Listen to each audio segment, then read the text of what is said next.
একবার বলা যাবে না সুবহানাল্লাহ? আল্লাহর কোরআন বলছেন ইন্নাল হাসানাতে ইজুহিবুন্নাস সাইয়্যাত।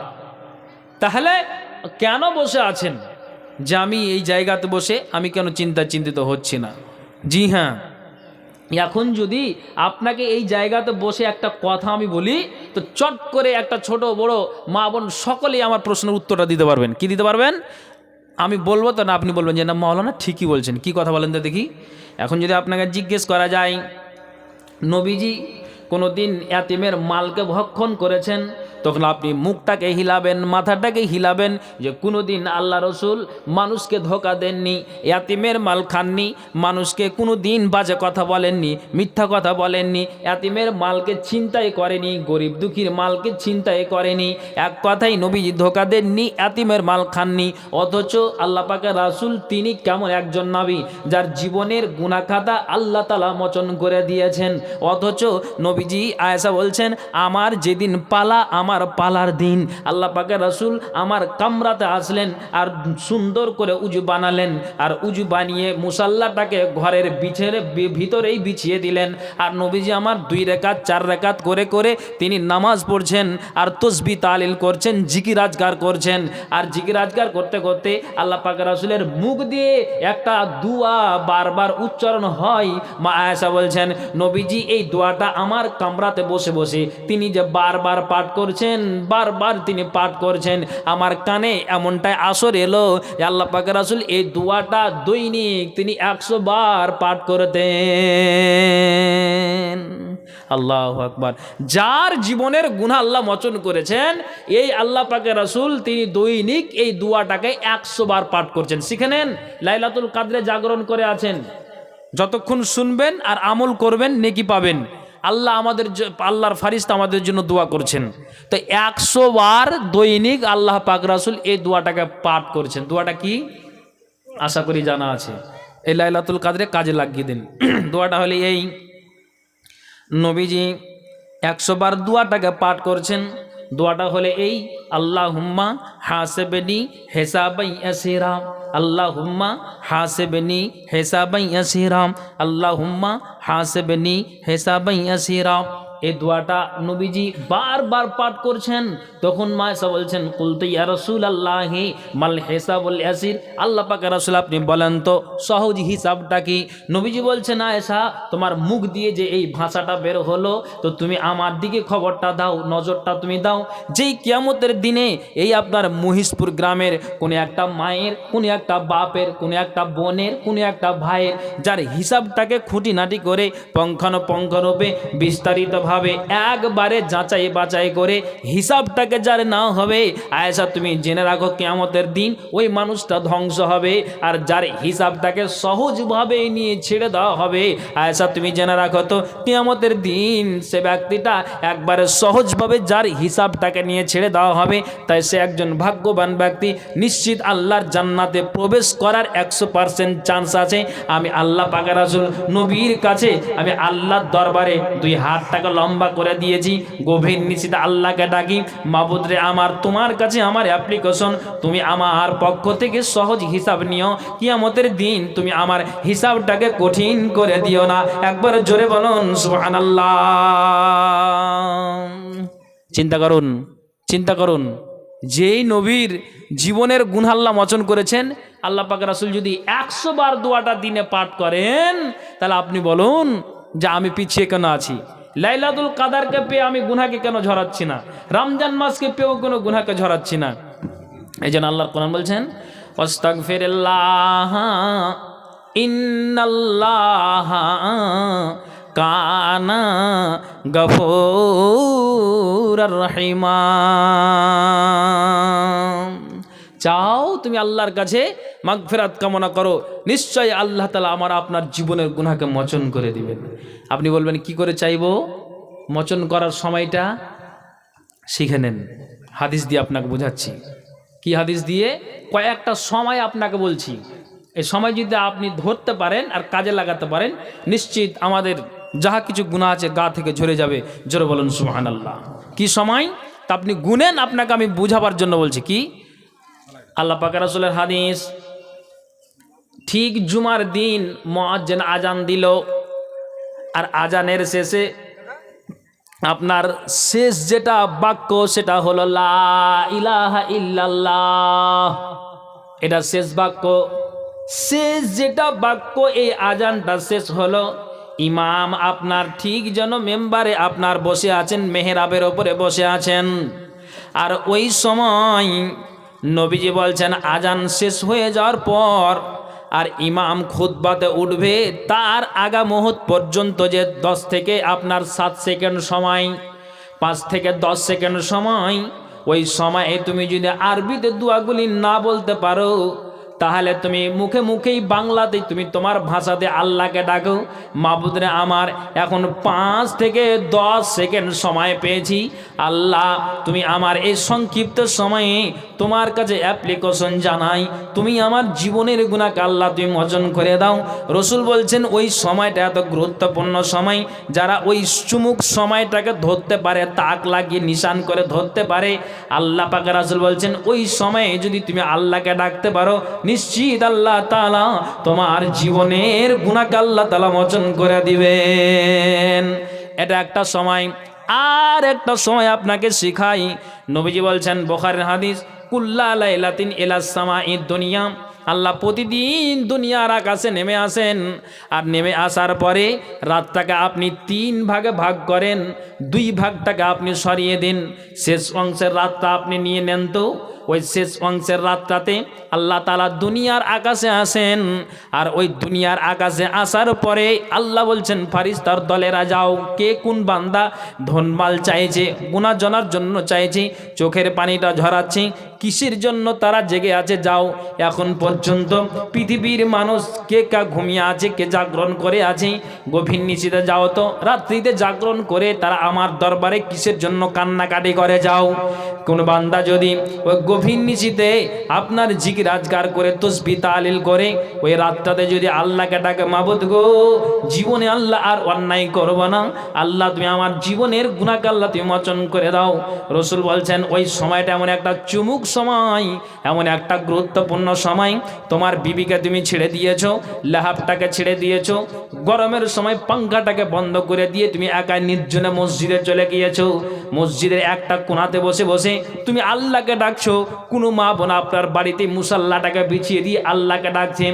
আল্লাহ বলছেন এই গভীর নিশিতে আল্লাহর সাথে যদি সম্পর্ক করতে চাও, তাহলে জেগে আমাকে ডাকো, ওই শেষ রাতে আমি আল্লাহ তুমি যা চাইবে তোমার জীবনের গুনাহকে আমি মোচন করে দিব। একবার জোরে বলুন সুবহানাল্লাহ। ওটা একটা সময়। আর কি সময়? সময়টা নিয়ে নেন।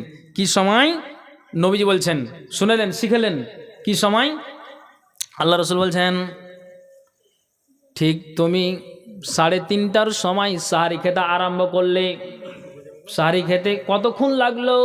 না তো 15 থেকে 20 মিনিট একটা মানুষকে খেতে লাগে, এতক্ষণ তো লাগলো। তারপরে খাওয়া দাওয়া শেষ করার পর সারাদিন তোমার অনাহারে যায়, সারাদিন অনাহারে যাওয়ার পরে ঠিক তুমি আপনার যেন ইফতারে আপনি বসবেন, ওই সময় ইফতারে বসবেন। রাসূল বলছেন তাড়াহুড়া করে তুমি ইফতারটাকে নিয়ে বসিও না, 2 মিনিট 1 মিনিট আগে ইফতারকে তুমি বসিও না। মানুষের একটা অভ্যাস আছে, নিজের কেউ যদি দাওয়াত দেয় তারপরও 2 মিনিট আগে যাই দি, তাড়াতাড়ি বলে পাতা দাও। নিজের আপনার বাড়িতে যদি ইফতার করতে বসে তারপরও বলো যে আমাকে তাড়াতাড়ি, আপনার তার এখন পর্যন্ত সময় আছে 5 মিনিট।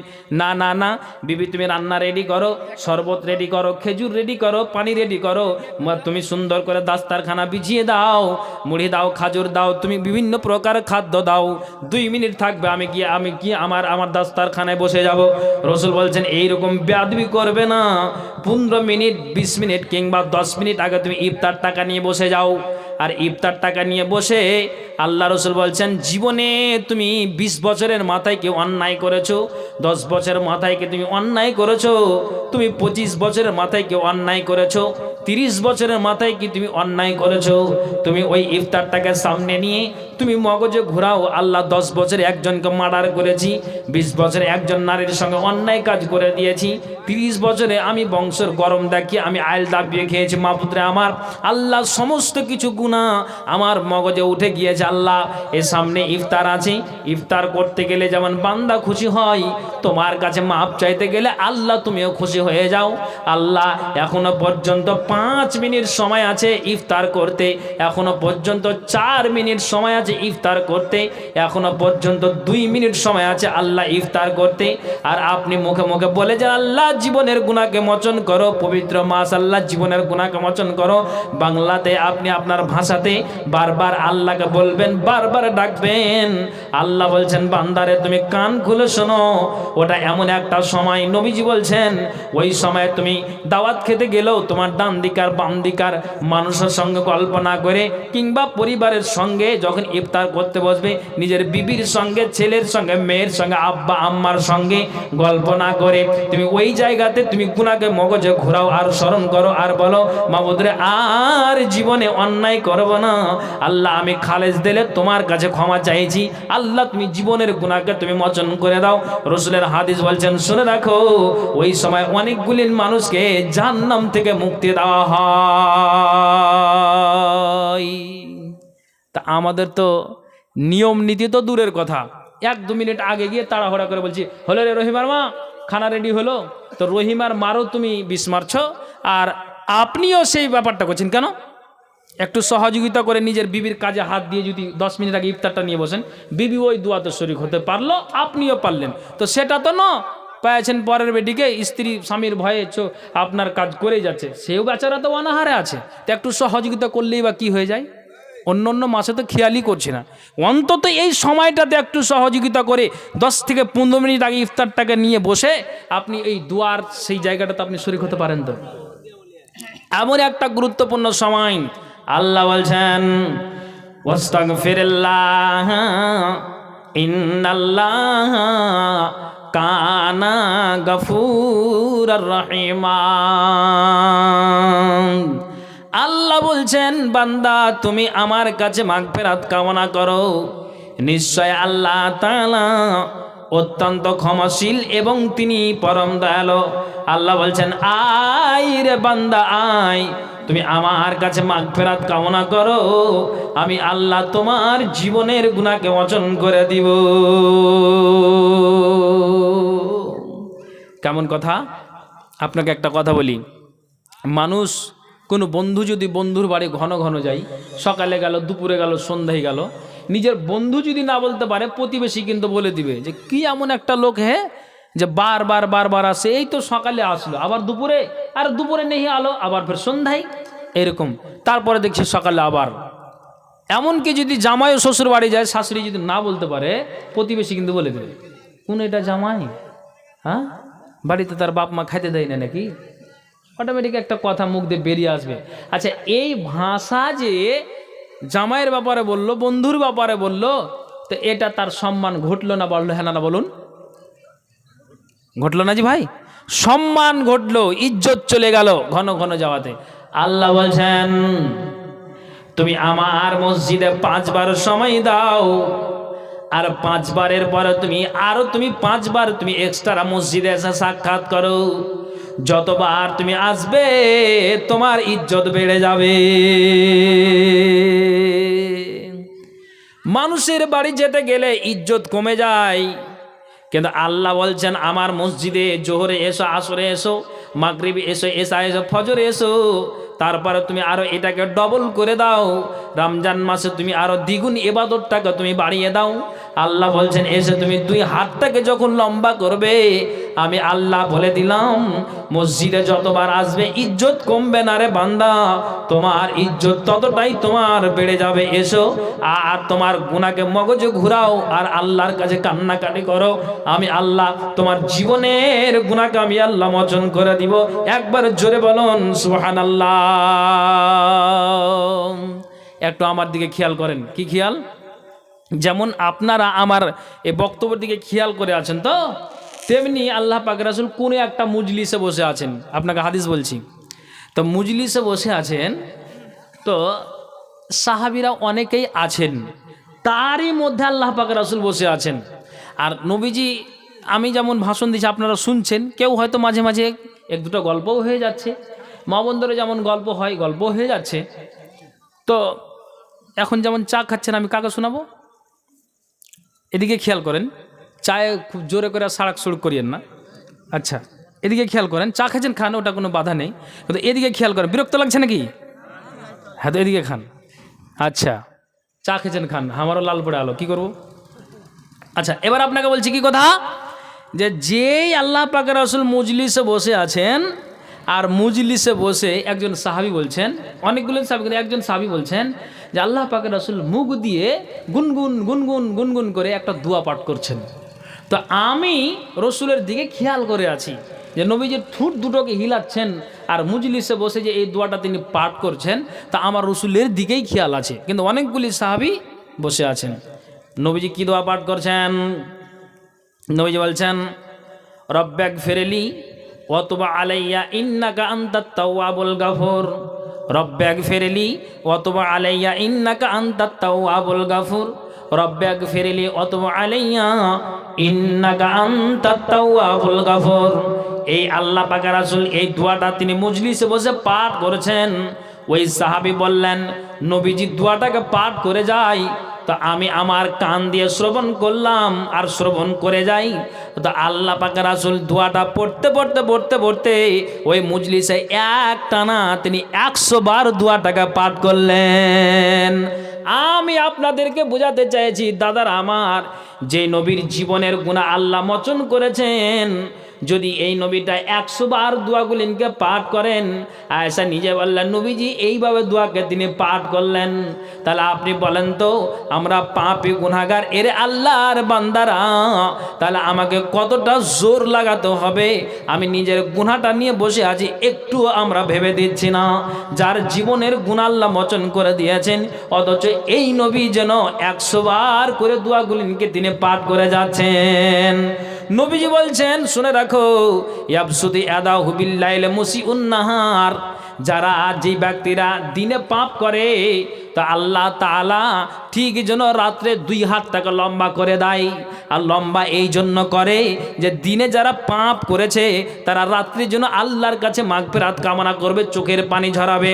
আল্লাহ গো, দিনে পাপ করেছি সকাল থেকে নিয়ে সন্ধ্যা পর্যন্ত, আল্লাহ অন্যায় করেছি, জীবনের গুনাহকে আল্লাহ তুমি মোচন করে দাও।